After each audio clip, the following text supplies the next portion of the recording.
নমো কৃষ্ণ শংকৰ গুৰু হৰি ৰাম ৰাম হৰি ৰাম হৰি ৰাম। যুধিষ্ঠিৰৰ পৰা কৃষ্ণৰ মেলানী দ্বিতীয় খণ্ড পদ। ৰাম উপনিষদৰ মন্ত্ৰ গণে মূৰ্তি ধৰি শুনে কৃষ্ণ কাহিনী পৰমৰ অংগ কৰি। আমাৰ ৰহস্য কথা কিমতে জানিল, ইহে নাৰীগণে সংসাৰ কনিস্তৰিল। তা সম্বাৰ প্ৰেম বাণী শুনি নাৰায়ণে হাঁহিয়া সবাকো চাইলা কটাই নয়নে। সদয় দৃষ্টিত যেন বৰিষে অমিত, মিলিল আনন্দ ভৈলা হিয়াত বিদিত। এই মতে জান্ত হৰি আনন্দ বহাই, সবান্ধৱে পাণ্ডৱ লগতে চলি যায়।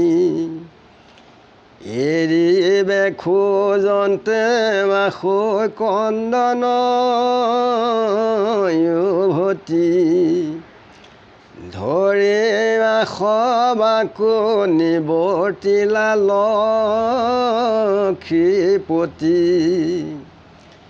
তা সম্বাৰ প্ৰেমত বিকল ভৈলা হৰি, কমল নেতৰ নীৰৱহে সৰসৰি।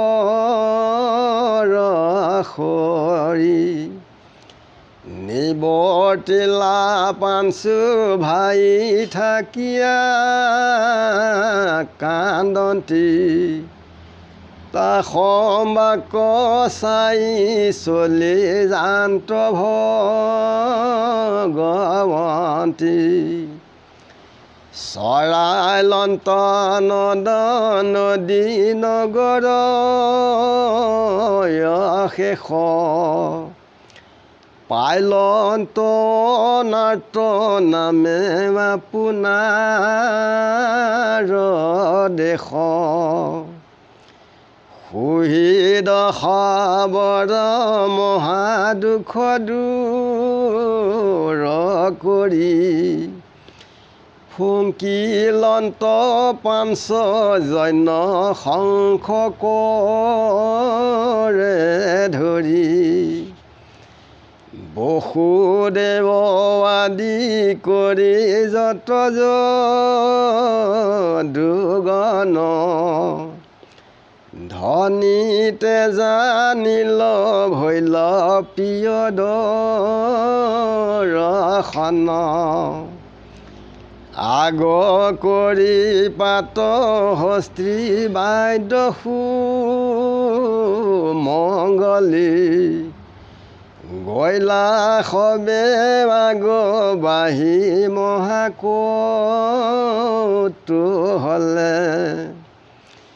মৃদংগ গোমুখ শংখ সবদ আন্দোল, কৃষ্ণ গুণ গান গায়া প্ৰজা কৰে ৰোল। নাচৈ নৰ্ত নৰ্ত কিছ পয়প হৈ ভাতি, সুহৃদ কৃষ্ণক ভেট পাই লৰা জবাতি। দেখিব সুদেৱ কণ মিলাব নমালি পায়া প্ৰাণ পুত্ৰক ধৰিলা কোৱালি তিয়ালানে তৰাণীৰে শৰীৰ কৃষ্ণৰ সাদৰিলা কৃষ্ণে বান্ধৱ কণীৰ কাহাকো সাৱতী কাকো হাস্য কৰি চাই চলি যান্ত ৰথে পথে মহেন্দ্ৰ পৰাই কৃষ্ণ আশীৰ্বাদ শুনি দ্বাৰকাৰ নাৰী গৃহেশ্বৰী সিঞ্চু শিৰে পুষ্পশাৰী শাৰী যেবে নৱ নীল মহামেঘ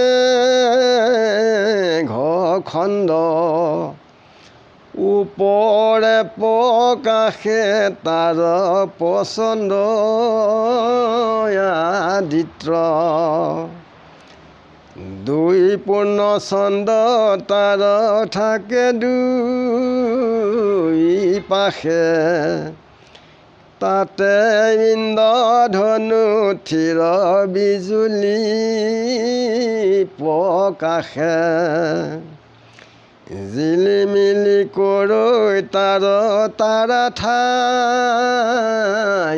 ঠাই তেবে কৃষ্ণ শৰীৰৰ উপমা পাই কোটি কন্দৰ্পৰ দৰ্প চুৰহু মে দেখি হেনাৰূপে যান্ত্ৰ কৃষ্ণ সবাকো নিৰেখি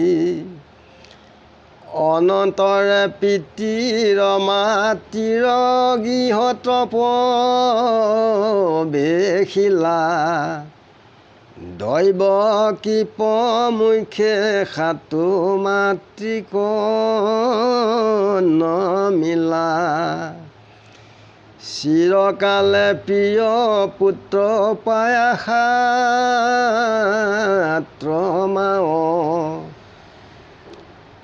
হৰি সেবি বলাৱাতি ভৈল প্ৰেম ভাও কুলে লয়া মহাস্নেহে সংগিল শিৰ নয়নৰা জলে তাৰ তিয়ালা শৰীৰ তা সম্বাক আশ্ৰাহিয়া বিনয় বচনী নিজ মন্দিৰত প্ৰৱেশিলা নাৰায়ণী 16,000 ভাৰ্যা বাৰু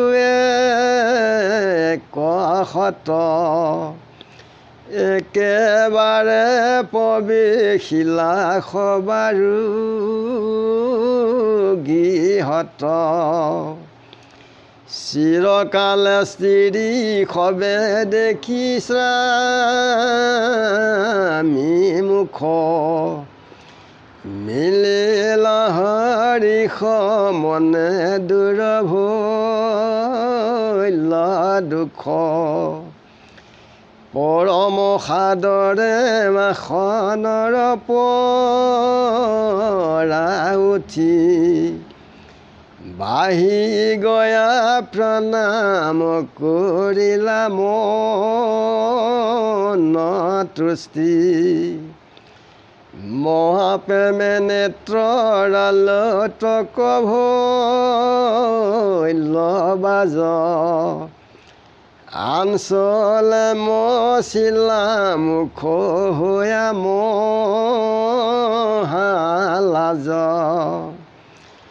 যদ্যপি কাষতে থকা বিশ্বৰ মাধৱ তথাপি দেখন্তে প্ৰীতি বাঢ়ে নৱ যদ্যপি চঞ্চলা লক্ষী জগতে বিদিত তথাপি নিৰন্ত পদ যাৰ কদাচিত্ৰ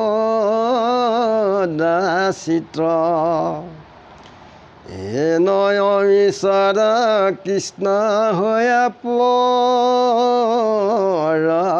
ক স্ত্ৰী ৰত্ন মধ্যে কিৰা কৰিলায়নে ক পৰম পদ্মিনী সবলীলা জগতী কৃষ্ণ কমোহিবে কাৰুণ ভৈল শকতি জগতৰে অন্তৰ্যামী ঈশ্বৰ মুৰাৰী তাহান মহিমা নজানিলে কো নাৰী মনে মানিলে ক কৃষ্ণ কিনো কামাতুৰ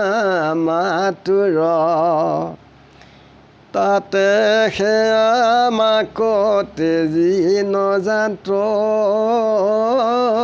বিদুৰ এই মতে জগতৰ নাথ নাৰায়ণ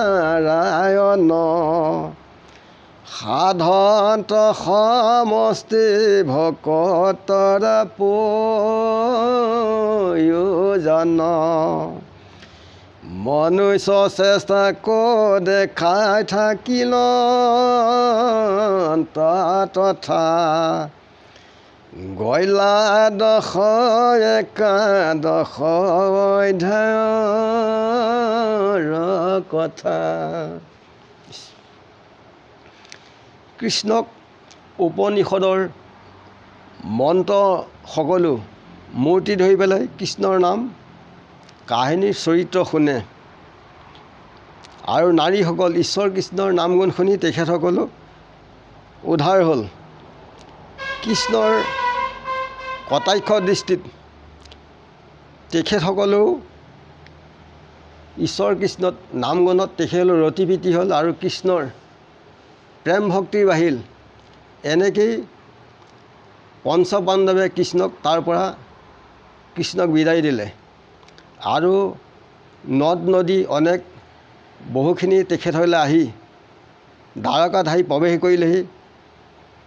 তেখেতক নৰ্তকীসকলে নাচ গান এনেকৈ কৰি মেলি দৈৱকী বসুদেৱক মাতৃৰ দৰে তেখেতসকলক মাতৃ পিতৃ মাতৃৰ দৰে সেৱা কৰিছে আৰু স্ত্ৰীসকলক প্ৰণাম জনাইছে। নিজৰ যি হ'ল 16,000 নাৰী আছিল তেওঁলোককো মহা মিলনৰ সুখ পাই একেলগে সকলোৰে গৃহতে প্ৰৱেশ কৰিছে। প্ৰৱেশ কৰি তেওঁলোকে বৰ আনন্দিত হৈছে। তেওঁলোকে জগতৰ কৃষ্ণক পাই বৰ আনন্দিত হৈছিলে। কৃষ্ণই নিজৰ মনুষ্য চেষ্টা দেখুৱাইছিলে আৰু লোকসকলক এই সংসাৰৰ পৰা উদ্ধাৰ কৰিছিলে। শ্ৰৱণ কীৰ্তনে যিটো অনুক্ষণে ভজৈ মহাভক্তিভাৱে শিষে মহাজনে অপয়াসে সুখে হাততে মুকুতি পায়। যে গোপীসকলে আৰু দ্বাৰকা মথুৰাৰ লোকসকলে কৃষ্ণক জগতৰ ঈশ্বৰ বুলি জানি তেখেতসকলৰ শ্ৰৱণ কীৰ্তন অনুক্ষণে শ্ৰৱণ কীৰ্তন কৰে মহাভক্তিভাৱে। আৰু এনেকৈ কৰিলে সকলোৱে এই সংসাৰৰ পৰা দুখ দুৰ্গতিৰ পৰা সকলোৱে মুক্তি সাধন কৰে আমি ইমানতে ৰাখিছোঁ আৰু গুৰু কৃষ্ণ কৃষ্ণ মহাবীৰ হৃদয় আনন্দ কৃষ্ণ কৃষ্ণ।